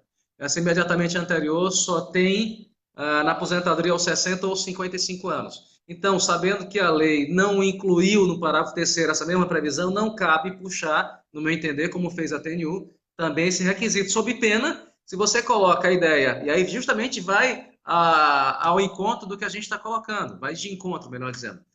Ao tempo que você exige que a última atividade imediatamente anterior seja rural, você está exigindo, logicamente, que a última seja rural. Tá? Ao tempo em que você cogita, se você quisesse puxar esse parágrafo 2º do artigo 48 para o parágrafo 3º, que não tem a mesma redação, você estaria, sem sombra de dúvidas, exigindo que a última fosse rural, o que o STJ já afastou. Se a lei não incluiu, é porque não quis. Essa é uma regra tranquila, pacífica na hermenêutica, tá? Onde a lei não incluiu é porque não quis, então não cabe a ninguém. E repito, o próprio INSS, lá no artigo 51, parágrafo 4º do decreto 3.048, dispensou que a última atividade fosse rural. Não tem essa previsão de que a atividade rural seja imediatamente anterior. Na aposentadoria aos 60 ou aos 55, aí sim, a última tem que ser rural, e quando você complementar a idade, quando você implementar a idade ou anterior requerimento, você tem que estar na qualidade de segurado especial. Isso, repito, na aposentadoria aos 60 ou aos 55, previsão não repetida na aposentadoria híbrida.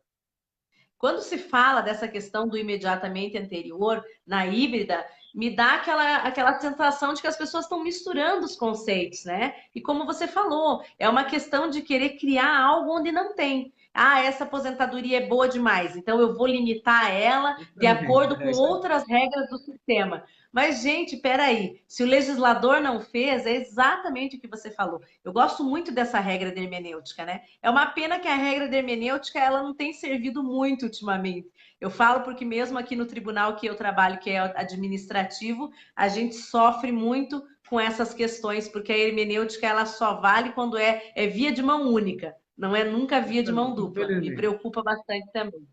Deixa eu só dar mais uma resposta para a Juliana. Ela escreveu que esteve no Congresso e está aguardando a resposta das perguntas. Perfeito, Juliana. Nós vamos mandar para todos os palestrantes, mas a gente vai levar uma semaninha para conseguir todas as respostas, porque todos os palestrantes têm também uma agenda bem corrida. Então, nós vamos mandar. Hoje a equipe voltou, o Congresso foi até sexta-feira. Hoje a equipe voltou a trabalhar em BH no expediente normal e vai começar, então, a ir atrás de fazer essas perguntas e respostas. Para quem esteve no Congresso, eu tenho uma boa notícia. A revista jurídica vai estar disponível a partir de sexta-feira através do QR Code, tá? Então, quem teve o QR Code, quem tem acesso ao QR Code, vai acessar a revista com facilidade. Aí tem vários comentários de que os julgamentos estão péssimos. Um abraço para minha irmã Célia Mara, para o meu marido Anderson, estão aqui participando também. Cadê a tua filha bonita, que não está aqui dando um oi para nós? No Tá final da nossa live. Ela já está descansando, né? Ó, excelente o debate, o Anderson mandando um abraço para você. Eu tenho um último comentário só para fazer, que as pessoas escreveram muito quando eu comentei da via administrativa. Muitas pessoas falaram, mas a via administrativa está horrível. Eu tenho duas colocações para fazer. A primeira, realmente, eu tive o prazer de participar da Câmara de Julgamento 2013, 2014, 2015 até julho. E participei do Conselho Pleno o ano de 2014 inteiro e 6 meses de 2015. O que eu posso dizer é que um longo trabalho que foi realizado pelo professor Manuel Dantas e que eu tive o prazer de realizar com o professor Paulo Vitor, que era meu colega, e a gente viajava, fazia curso de processo administrativo, a gente fez muito curso, a gente disseminou o processo administrativo, os recursos do Conselho de Recursos no ano de 2013, 2014, 2015. Foi um prazer inenarrável e a gente tinha muita coisa boa para contar naquela época. Eu não tenho dúvida, eu concordo com os meus alunos quando eles escrevem professora, não é mais como antes, realmente. Infelizmente, com a saída do professor Manuel Dantas, que era o presidente do conselho na época, a gente teve uma mudança completa de jurisprudência e também de procedimento. Mas eu tenho duas coisas boas para falar. A primeira, o regimento não piorou. O regimento agora, recentemente aprovado em março do ano passado, ele melhorou, tá? Ele trouxe a qualificação do conselheiro, ele trouxe várias situações de prova, a prova pode ser trazida a qualquer momento, ele encampou a 9784/99, então muitas coisas boas aconteceram. É fato que na hora da administração, em que as pessoas colocam a sua marca, a sua forma de lidar com os problemas lá, talvez as coisas não estejam caminhando como a gente gostaria. Mas o meu recado para esses meus alunos e para as pessoas que escreveram aqui é o seguinte, olha, eu prefiro uma instância que demore do que uma instância que vai matar o direito. Porque depois que você ingressar no juizado ou na via judicial, acabou a via administrativa. Ela se torna automaticamente incompetente para se manifestar quanto àquele período que foi judicializado. Então, eu só digo sempre assim, tomem muito cuidado. Às vezes, a rapidez, a celeridade pode te entregar um presente muito negativo, né? Algo muito ruim. Então, eu prefiro que demore, mas eu prefiro ter a possibilidade, ou pelo menos mais uma oportunidade, de ter o benefício concedido. Então, pensem bastante sobre isso e analisem bem quais são os casos que valem a pena via administrativa e quais são os casos que valem na via judicial. Uma dica: a literalidade da norma é boa para o seu cliente? Fique no conselho. O conselho não pode se afastar da literalidade. Ah, não, eu preciso de uma construção jurisprudencial, eu preciso de um princípio, eu preciso de uma inovação, então vá para o judiciário. Caso contrário, passe pelo conselho antes, por mais que demore um pouco, porque essa pessoa, esse benefício pode ser a única coisa que ela tem. Então, a gente tem que fazer rodar, quem tem escritório, tem que fazer rodar o escritório. Um benefício que é de rápida concessão, benefício de média concessão e benefício de longa. O sucesso está em saber dosar tudo isso. Era esse comentário que eu queria fazer para quem se manifestou ali do processo administrativo. E então, Perfeito. professor Mauro? Só fazer um complemento ao que você está colocando. A gente tem verificado excelentes conselheiros, como por exemplo o professor Tiago Luiz Albuquerque, e já na junta de recursos, ele tem inclusive utilizado a orientação do STJ, tem se valido de jurisprudência também, né? E tem visto essa vantagem mais no âmbito administrativo, então não se apega tão somente às orientações do INSS, também se tem seguido a orientação do STJ, do Supremo e também, vez ou outra, da própria Turma Nacional de Informação. Então nós temos uma dupla vantagem, eu diria. Hoje eu sou entusiasta da área administrativa, nesse sentido, até mesmo porque, veja só, diferentemente do que a gente verifica na via administrativa, que potencialmente está atrelado ao princípio da legalidade, ou seja, o INSS não poderia se desvincular do princípio da legalidade, e por mais que o faça na primeira instância, mas na junta tem uma possibilidade de se fazer valer esse princípio, no Conselho de Recursos também. No judiciário isso não tem valia. É interessante observar essa contradição. Ou seja, o judiciário, que era para fazer valer o princípio da legalidade, muitas vezes, não raro, muitas vezes mesmo, tem ido contra o princípio da legalidade em detrimento, para prejudicar mesmo. O exemplo que a gente está verificando agora da aposentadoria híbrida. Não tem previsão legal alguma essa orientação que eles estão externando, que eles estão agora seguindo, adotando. Para você ter uma ideia, Malco, eu gostava muito de falar disso em 2014. Na minha Câmara de Julgamento, que era a Câmara de Curitiba, que era uma Câmara adjunta que ficava fora de Brasília, nós nunca tivemos problema em conceder a híbrida.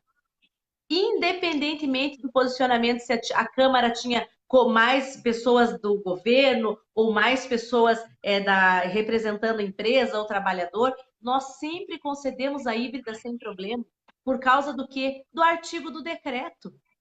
Então, o decreto era favorável. Não me importava se ela estava no campo ou se ela estava no meio urbano.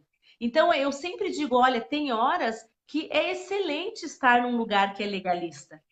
E aí eu tenho uma outra colocação, e esse é o meu recado para quem é conselheiro.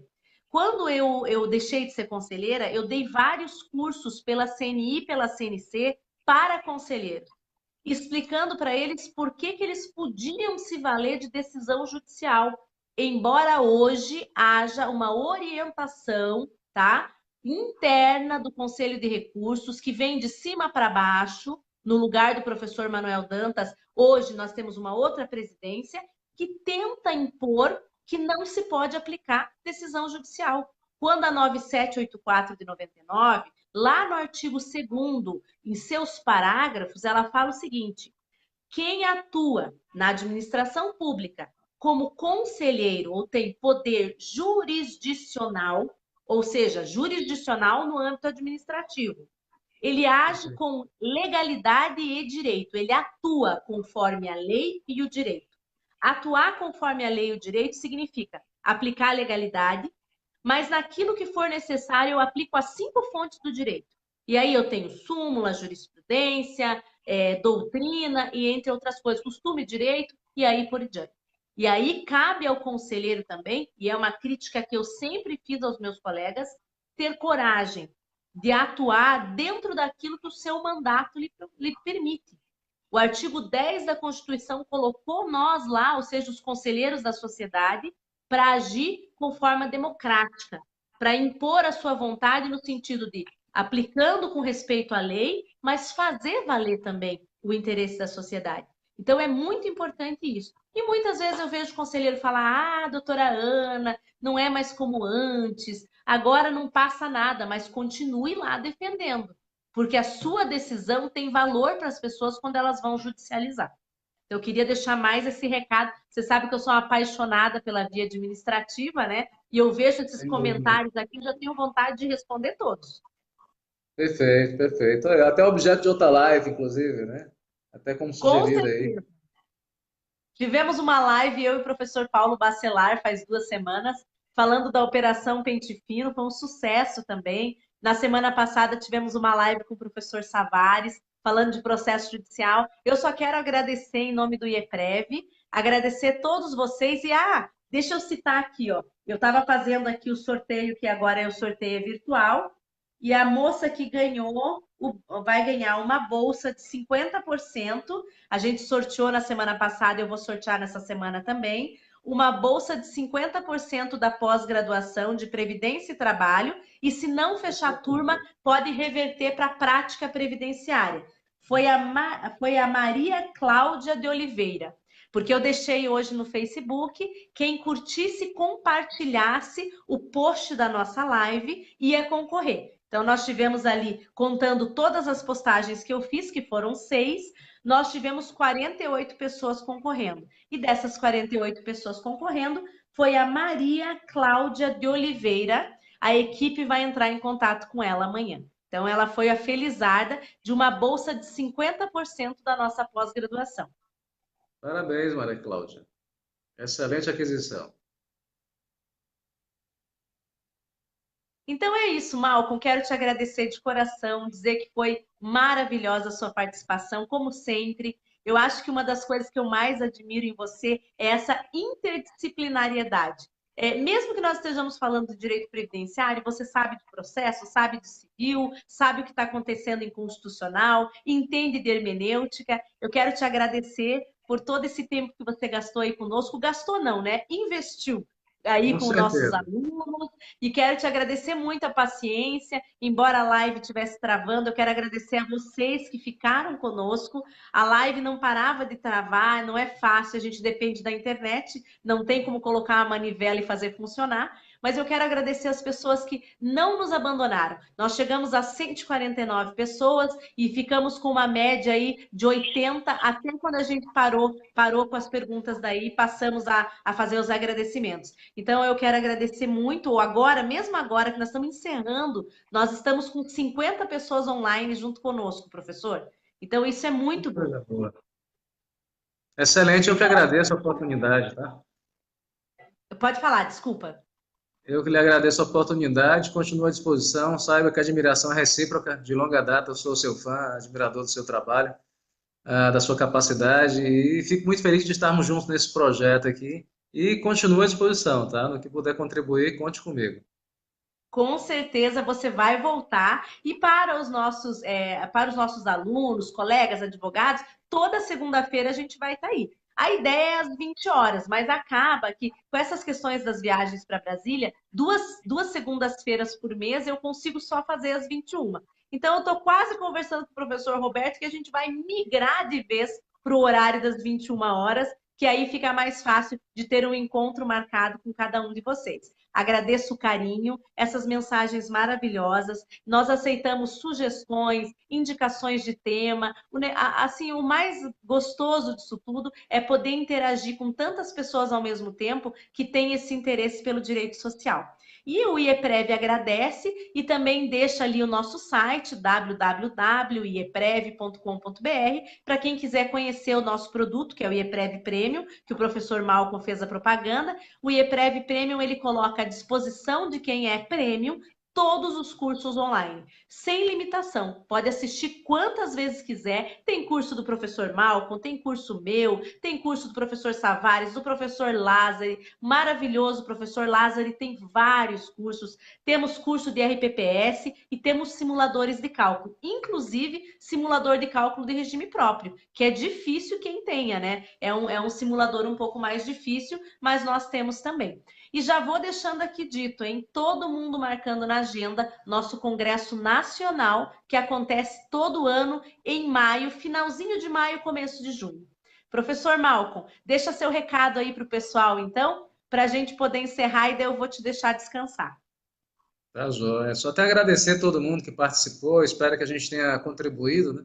E fica sempre essa ideia, nós não devemos aceitar essas decisões sem no mínimo lutar e sempre com bons fundamentos, e volta novamente aquela ideia, a gente tem que se qualificar, tem que buscar sempre rebater, tá? Não se conformar, logicamente nem sempre a gente vai sair ganhando, mas que percamos ou que a gente venha a perder, mas sabendo que se fez o máximo possível. E espero encontrar vocês na pós do IAPREV também, nos eventos do Congresso Nacional, dentre tantas outras oportunidades aí que o IAPREV está promovendo, tá bom? Forte abraço a todos, muito obrigado pela atenção, espero que tenha sido tão proveitoso para vocês quanto foi para mim e certamente para a professora Ana. Forte abraço e até a próxima, se Deus quiser. Eu quero aproveitar também e pedir que quem queira participar, o professor Teodoro, ele está com um congresso em parceria com o IEPREV, que vai ser nesse sábado em São Paulo. Esse congresso, ele vai ser, como que vai funcionar? Ele é um congresso de advocacia empresarial. Olha que bacana. Eu acho que é a primeira vez que tem um congresso totalmente destinado para advocacia empresarial previdenciária. Grandes temas da advocacia empresarial. Então, você que não conhece, mas que quer aprender um pouquinho sobre advocacia empresarial, quer trabalhar com empresa, quer ter uma situação mais garantida no escritório, trabalhar com honorários de patrocínio, uma excelente oportunidade de participar. Vai ser sábado e eu vou combinar o seguinte com vocês. Todos aqueles que curtiram a nossa live, tá? Vão concorrer. E amanhã nós vamos fazer um sorteio dessa inscrição para o congresso do professor Teodoro. Então amanhã vai ter. E quem está aqui, quem participou conosco, todos vão concorrer a essa super inscrição para o congresso de São Paulo, que vai acontecer agora dia 1º no sábado. Aproveito também para falar que eu vou estar no Rio de Janeiro sexta. Então, eu estou em Brasília hoje, volto para o Rio de Janeiro sexta-feira para diálogos entre direito e medicina, na qual o meu esposo até vai palestrar, inclusive. Olha só, Malcolm, já estou levando até o marido para o caminho do direito previdenciário. Ótima aquisição. Vai falar, ele vai tratar dos temas de medicina, lógico, junto com o Optis. Então vai ser uma mesa muito bacana. Tem outras pessoas maravilhosas, a Tatiane de Fiore, a Adriana Oliveira, a Ana Paula da Silva. Então essas pessoas todas, sem contar os Optis, né? Que eu amo os dois, o Sodero, o professor Sodero, queridíssimo. E no sábado, ó, o marido já está dizendo uhul ali. E no sábado, essa oportunidade incrível de estar ali com o professor Teodoro, que está trazendo esse tema da advocacia previdenciária empresarial em voga aí em todos os momentos. Então, eu acho que era isso. Ai, professor Malco, é tão triste na hora de dizer tchau. Pois é uma pena. Mas vamos ter outras oportunidades, se Deus quiser. Vamos sim, com certeza. Um beijo grande para Beijo. todos. Boa noite e nos Igualmente. despedimos conjuntamente, né? Tá, joia, Até perfeito. semana que Obrigado. vem. Até semana que vem, com toda certeza. E essa semana a gente já vai. Vou pedir para o professor Roberto, que é o nosso coordenador de pautas, e ele vai identificar ali quem vai ser a pessoa e qual vai ser o nosso tema da semana que vem. Um abraço e até.